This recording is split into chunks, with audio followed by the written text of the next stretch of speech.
नमस्कार, good morning, सुप्रभात। उम्मीद करता हूँ आप सब अच्छे होंगे और आपकी तैयारी अच्छी चल रही होगी। जैसा कि आपको बताया, अपन प्रतिदिन सुबह राजस्थान डेली करंट अफेयर की एक क्लास लगाते हैं, जिसमें अपन उस दिन के राजस्थान के करंट अफेयर को डिटेल एनालिसिस और स्टैटिक्स जीके के साथ कवर करते हैं और क्लास के अंत में सूजस का सार पढ़ते हैं। उसी कड़ी में आज अपन 1 और 2 दिसंबर का जो भी राजस्थान का करंट अफेयर है उसको डिटेल एनालिसिस, स्टैटिक्स जीके और सूजस के सार के साथ कवर करने वाले हैं। 2 दिन का एक साथ क्यों कर रहे हैं? क्योंकि कल संडे था, संडे को अपनी क्लास नहीं होती है। तो चलिए, इस क्लास की पीडीएफ बहुत इंपॉर्टेंट है, पीडीएफ आप ले लेना। पीडीएफ कहाँ पर मिलेगी, कैसे मिलेगी, इस क्लास के अंत में अपन बात करेंगे। उस पीडीएफ में सारी चीज़ें डिटेल में मिलेगी और सूजस की पत्रिका भी मिल जाएगी। पहला क्वेश्चन क्या है? 1 से 3 दिसंबर 2024 को कुंभलगढ़ महोत्सव का आयोजन कहाँ किया जाएगा? तो राजसमंद के अंदर। ठीक है, कुंभलगढ़ दुर्ग कहाँ पर है? आप सबको पता है, राजसमंद के अंदर है और वहाँ पर कुंभलगढ़ महोत्सव का आयोजन होगा 1 से 3 दिसंबर 2024 के मध्य।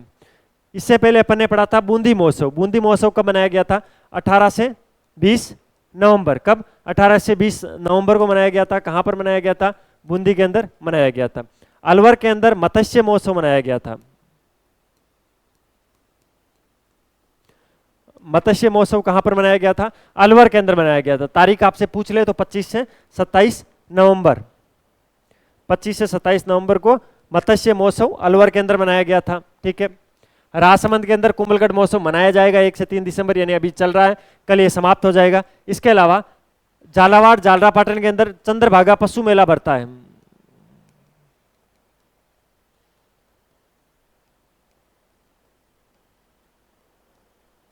अच्छा, चंद्रभागा पशु मेला का आयोजन कब हुआ था? 12 से 17 नवंबर के मध्य। कब? 12 से 17 नवंबर।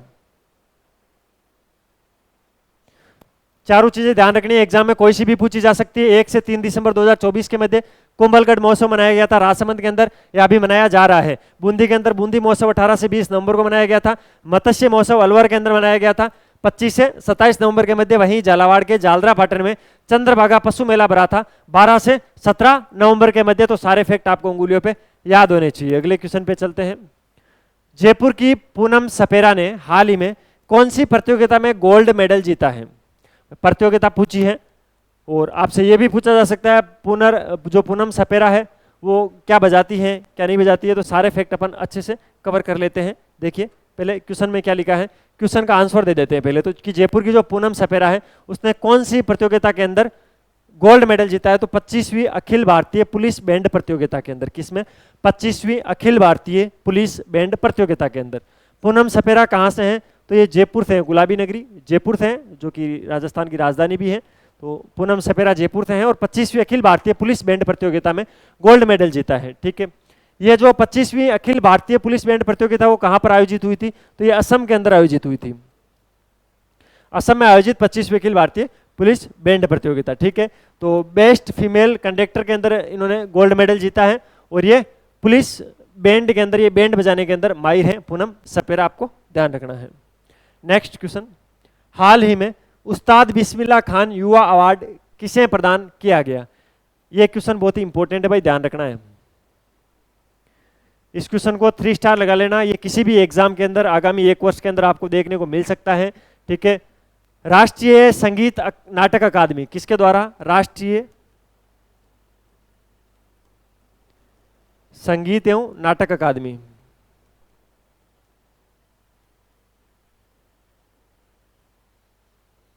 इसके द्वारा, किसके द्वारा? राष्ट्रीय संगीत एवं नाटक अकादमी के द्वारा राजस्थान के 2 व्यक्ति, जिसके अंदर उस्ताद बिस्मिल्लाह खान अवार्ड दिया गया है, उन 2 व्यक्तियों के नाम आपसे पूछे गए हैं। एक का नाम है प्रियदर्शनी मिश्रा, दूसरे का नाम है यूसुफ मेवाती। किसने?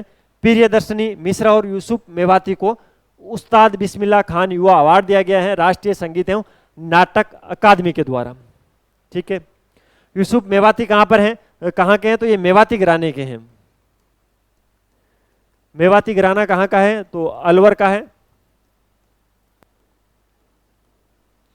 मेवाती घराने अलवर से संबंध रखते हैं यूसुफ मेवाती। ठीक है, और ये जयपुर की है, थिएटर राइटिंग है। ठीक है, थिएटर में राइटिंग का काम करती है प्रियदर्शनी मिश्रा और यूसुफ मेवाती। इन दोनों ने उस्ताद बिस्मिल्लाह खान युवा अवार्ड जीता है। ठीक है, इसके अलावा ये जो बसंत काबरा है ये भी मोस्ट इंपॉर्टेंट है। ठीक है, सरोद वादक है। बसंत काबरा क्या है? सरोद वादक। सरोद वाद्य यंत्र हैं उसको बजाने का काम करते हैं, सरोद वादक हैं बसंत काबरा। इसके अलावा जो दौलतराम वेद है वो एलाइड थिएटर आर्ट्स से संबंधित है और इन्होंने कौन सा अवार्ड जीता था, राष्ट्रीय संगीत नाटक अकादमी अवार्ड जीता था। इनके साथ गफरुद्दीन मेवाती और मोइनुद्दीन खान को भी दिया गया था, ठीक है। गफरुद्दीन मेवाती कौन है, तो ये बपंग के वादक हैं और इसके अलावा मोइनुद्दीन खान सारंगी वादक है। इन दोनों को 2023 के लिए राष्ट्रीय संगीत नाटक अकादमी से चुना गया था, ठीक है। तो ये भी इंपॉर्टेंट है, ध्यान रखना है। प्रियदर्शनी और यूसुफ मेवाती को उस्ताद बिस्मिल्लाह खान युवा अवार्ड दिया गया है राष्ट्रीय संगीत नाटक अकादमी के द्वारा, ठीक है। ये 6 जो नाम है इसमें से किसी भी एग्जाम में कोई भी क्वेश्चन पूछा जा सकता है। प्रियदर्शनी मिश्रा, यूसुफ मेवाती, बसंत काबरा, दौलतराम वेद, गफरुद्दीन मेवाती और मोइनुद्दीन खान। तो 6 के अवार्ड ध्यान रखना है, 2 के अवार्ड अलग है, 4 के अवार्ड अलग है। 2 के अवार्ड में प्रियदर्शनी मिश्रा और यूसुफ मेवाती ने तो उस्ताद बिस्मिल्लाह खान युवा पुरस्कार जीते हैं। बसंत काबरा, दौलतराम वेद, गफरुद्दीन मेवाती और मोइनुद्दीन खान ने 2022 और 2023 के अंदर राष्ट्रीय संगीत नाटक अकादमी अवार्ड जीते हैं, जिसमें 2022 के अंदर तो बसंत काबरा, दौलतराम वेद और गफरुद्दीन मेवाती ने जीता था और मोइनुद्दीन खान ने 2023 के अंदर राष्ट्रीय संगीत नाटक अकादमी का पुरस्कार जीता था। बसंत काबरा सरोद वादक है, दौलतराम वेद एलाइड थिएटर आर्ट्स से संबंधित है, गफरुद्दीन मेवाती वो बपंग वादक है और जो मोइनुद्दीन खान है वो सारंगी वादक है। कौन है ये, सारंगी बजाते हैं। सारे फैक्ट आपको पीडीएफ में अच्छे से लिखे हुए मिल जाएंगे, तो आप फैक्ट आप जरूर चेक कर लेना और पीडीएफ ले लेना। अगले क्वेश्चन पे चलते हैं। डॉक्टर अमित मेहरडा को किस देश में आयोजित वर्ल्ड इन्वेस्टमेंट कॉन्फ्रेंस में प्रतिनिधि के रूप में चुना गया था, तो सऊदी अरब। सऊदी अरब के अंदर जो वर्ल्ड इन्वेस्टमेंट कॉन्फ्रेंस हुई थी उसके अंदर उत्तर भारत से जाने वाले ये पहले व्यक्ति थे, इंपॉर्टेंट है। उत्तर भारत का इन्होंने प्रतिनिधित्व किया था और ये राजस्थान के हैं, जयपुर के हैं डॉक्टर अमित मेहरडा। सऊदी अरब के अंदर वर्ल्ड इंटरनेशनल कॉन्फ्रेंस के अंदर पूरे भारतीय उपमहाद्वीप के प्रतिनिधि के रूप में उन्होंने वहां पर भाग लिया था। उत्तर भारत से चुने जाने वाले एकमात्र प्रतिनिधि, इसलिए इंपॉर्टेंट है। इस कॉन्फ्रेंस के अंदर क्या हुआ था, तो डिजिटल ट्रांसफॉर्मेशन, सस्टेनेबल ग्रोथ और इन्वेस्टमेंट के नए अवसरों पर चर्चा हुई थी इस कॉन्फ्रेंस के अंदर। देश का सबसे बड़ा चित्ता कॉरिडोर किन राज्यों को जोड़कर बनाने को मंजूरी मिली है, तो भाई राजस्थान, मध्य प्रदेश और उत्तर प्रदेश। राजस्थान, मध्य प्रदेश और उत्तर प्रदेश को जोड़कर देश का सबसे बड़ा चित्ता कॉरिडोर बनाए जाने के लिए एक परियोजना लॉन्च की है। इसका नाम क्या रखा है, चित्ता कॉरिडोर परियोजना। राजस्थान और मध्य प्रदेश ने देश के सबसे बड़े चित्ते कॉरिडोर के लिए मंजूरी प्रदान कर दी है और यूपी ही जल्द कर देगा, ठीक है। इसमें राजस्थान के 8 जिले, राजस्थान के कितने जिले शामिल हैं, 8 जिले एग्जाम में पूछे जा सकते हैं आपसे, ठीक है। ध्यान रखना है, संख्या याद रखनी है। 8 जिले हैं। एमपी के 7 जिले हैं, मध्य प्रदेश 7 जिले। इसके अलावा तीसरा राज्य कौन सा है, यूपी है, तो यूपी के 2 जिले।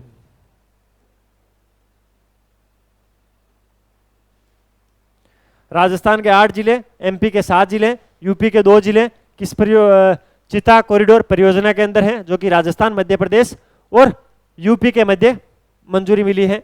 एक कॉरिडोर बनेगा, ठीक है। इसके अंदर राजस्थान, मध्य प्रदेश और उत्तर प्रदेश के वन अधिकारियों ने कल रणथंभौर के अंदर एक बैठक की थी। कहां पर की थी, रणथंभौर, सवाई माधोपुर। इसको लेकर बैठक कहां पर हुई थी, सवाई माधोपुर के रणथंभौर में।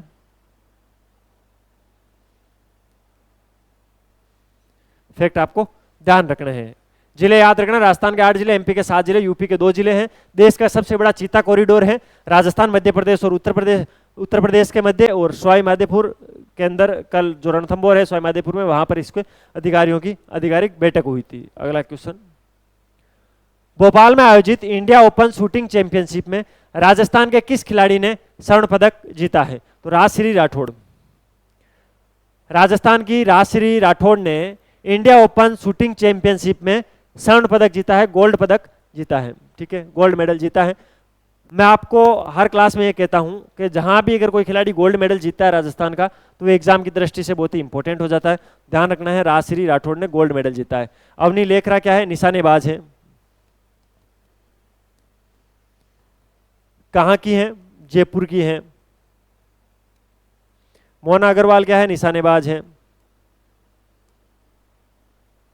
मानिनी कौशिक के बारे में मैंने आपको अच्छे से एक दिन पढ़ाया था, निशानेबाज है। दिल्ली के अंदर भी इन्होंने रजत पदक जीता था, एक गोल्ड मेडल जीता था, तो आपको ध्यान रखना है। मानिनी कौशिक के बारे में एग्जाम में पूछा जा सकता है। राजश्री राठौड़ शूटिंग चैंपियनशिप के अंदर स्वर्ण पदक जीता है, ठीक है, ध्यान रखना है। अब पढ़ते भाई राजस्थान सुजस का सार। सुजस का सार क्या कहता है? राज्य सरकार की प्राथमिकता आम जन की सहूलियतों में वृद्धि, स्वायत्त शासन विभाग की समीक्षा बैठक, नगर निगमों में आधारभूत विकास कार्य समय पर पूरे हों। कल एक बैठक हुई थी। अब इस बैठक में एग्जाम में ये बैठक के बारे में कभी नहीं पूछा जाएगा इस बैठक के बारे में। अब एग्जाम में क्या पूछा जा सकता है?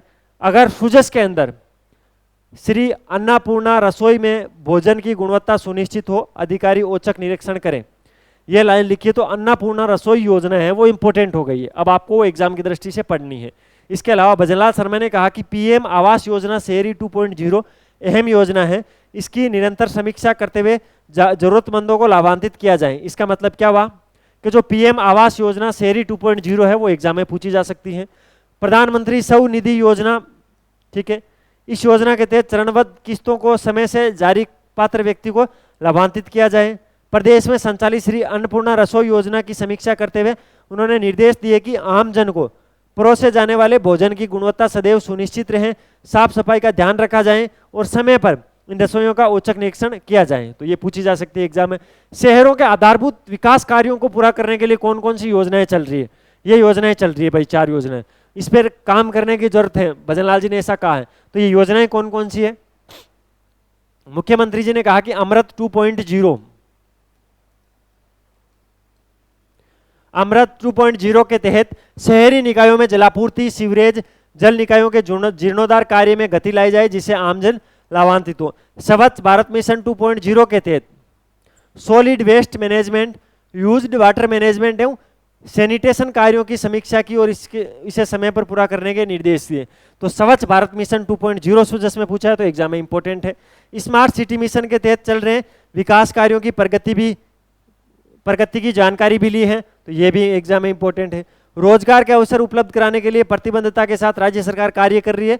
मुख्यमंत्री शहरी रोजगार गारंटी योजना, जिसके बारे में मैंने आपको एक दिन अच्छे से पढ़ाया था, ठीक है, और ये जैसे मनरेगा चल रही है वैसे शहरों में चल रही है मुख्यमंत्री शहरी रोजगार गारंटी आवास योजना, जिसमें पहले 100 दिन थे, अब 125 दिन कर दिया, तो 100 दिन का रोजगार दिया जाता है, ठीक है।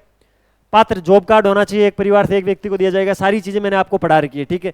मुख्यमंत्री शहरी रोजगार गारंटी योजना के माध्यम से पात्र व्यक्तियों को इस योजना से लाभान्वित किया जाए। तो ये योजनाएं अब इंपॉर्टेंट हो गई है, सुजस में पूछी गई है। तो सुजस का न्यूज़पेपर पढ़ते टाइम आपके दिमाग में एक अप्रोच होनी चाहिए कि सुजस के अंदर अगर कोई भी योजना लिख रखी है, कोई भी ऐसा स्तर लिखा हुआ है जो एग्जाम की दृष्टि से पूछा जाता है या एग्जाम में ऐसे क्वेश्चन आते हैं, तो आप उसको अच्छे से डिटेल में पढ़ लेना, सारी योजनाएं पढ़ लेना। अगर आपको रिक्वायरमेंट हो तो मुझे बता देना, योजनाओं की एक अलग से मैं आपको क्लास बना के दे दूंगा। अगला question, culture diaries, Albert hall पर 3 पीढ़ियों का संगम, कालबेलिया, भवाई, चरी और घूमर ने समा बांधा। जयपुर शहर का हृदय स्थल माने जाने वाला अल्बर्ट हॉल पर शुक्रवार की शाम शहर थम सा गया। शहरवासियों सहित देशी विदेशी पर्यटकों ने पूरे शहर को तालियों की गड़गड़ाहट से गुंजायमान कर दिया है। मौका था पर्यटन विभाग द्वारा आयोजित पाक्षिक सांस्कृतिक संध्या कल्चरल डायरीज के दौरान। अब आपसे क्या पूछा जाएगा, पाक्षिक सांस्कृतिक संध्या कल्चर डायरीज का प्रोग्राम कहाँ पर हुआ था? अल्बर्ट हॉल जयपुर के अंदर हुआ था, ठीक है। किसने करवाया था? पर्यटन विभाग ने करवाया था, ठीक है। गायन हुआ था, वादन हुआ था, नृत्य हुआ था। तो यहाँ पर भपंग वादन, भवाई, चरी और घूमर नृत्य के साथ ही कालबेलिया नृत्यांगनाओं ने भी प्रस्तुति की, ठीक है। सॉरी। उप मुख्यमंत्री दिया कुमारी की पहल पर लोक कलाकारों को मंच प्रदान करते हुए उन्हें संबल देने के लिए पर्यटन विभाग की ओर से कल्चरल डायरीज नाम से पाक्षिक सांस्कृतिक संध्या की शुरुआत की गई थी और इसके अंदर ये सारे नृत्य हुए थे। अब देखिए, भपंग वादन के बारे में, भवाई नृत्य, चरी नृत्य, घूमर नृत्य, कालबेलिया नृत्य, इन सारे नृत्यों के बारे में आपको अच्छे से पढ़ना है क्योंकि ये सुजस के अंदर अभी खबरों में है। ये प्रोग्राम आपको ध्यान रखना है, ठीक है। पाक्षिक सांस्कृतिक संध्या कल्याण डायरीज कहां पर हुआ? अल्बर्ट हॉल जयपुर के अंदर हुआ। दिया कुमारी वहां पर मौजूद थी, पर्यटन विभाग ने इसको आयोजित करवाया था, ठीक है। यह था भाई 1 और 2 दिसंबर 2024 का राजस्थान का करंट अफेयर, जिसको अपन ने डिटेल में पढ़ने की कोशिश की। अगर आपको वीडियो की क्वालिटी, कंटेंट की क्वालिटी और हमारी मेहनत अच्छी लग रही है तो लाल वाला बटन दबाकर चैनल को सब्सक्राइब करना, बेल वाला आइकन जरूर प्रेस करना, जिससे क्या होगा, नए वीडियो की नोटिफिकेशन आपके पास सबसे पहले आएगी, ठीक है। इस क्लास की पीडीएफ कहाँ पर मिलेगी? तो मंथली पीडीएफ आज पिछले महीने की जो मंथली पीडीएफ है वो हम डाल देंगे हमारे टेलीग्राम चैनल पे। टेलीग्राम चैनल ज्वाइन करने के लिए वीडियो के डिस्क्रिप्शन में टेलीग्राम चैनल का लिंक है। इसके अलावा ये नंबर है 9887809083, आप इन पे कॉल या मैसेज करके भी डेली करंट अफेयर की जो पीडीएफ है वो प्राप्त कर सकते हो। इसके अलावा ये अपनी वेबसाइट है infusionnotes.com के नाम से, यहाँ पर सभी वैकेंसीज के लिए हैंड रिटन नोट्स प्रोवाइड करवाते हैं, तो इस वेबसाइट को आप जरूर चेकआउट करना। बहुत ही शानदार नोट्स है, हाथ से लिखे हुए नोट्स है, सब्जेक्ट मैटर एक्सपर्ट के द्वारा तैयार किया गया कंटेंट मिलेगा। इसके अलावा ये अपना इंस्टाग्राम हैंडल है infusion/notes के नाम से, जहाँ पर जो भी एजुकेशनल न्यूज़ आती है उसकी सारी इन्फॉर्मेशन एक जगह मिल जाती है, तो इसको आप फॉलो कर लेना। मिलते हैं कल फिर नए सेशन के साथ, तब तक अपनी तैयारी जारी रखो, अपने स्वास्थ्य का ध्यान रखो। टेक केयर, जय हिंद।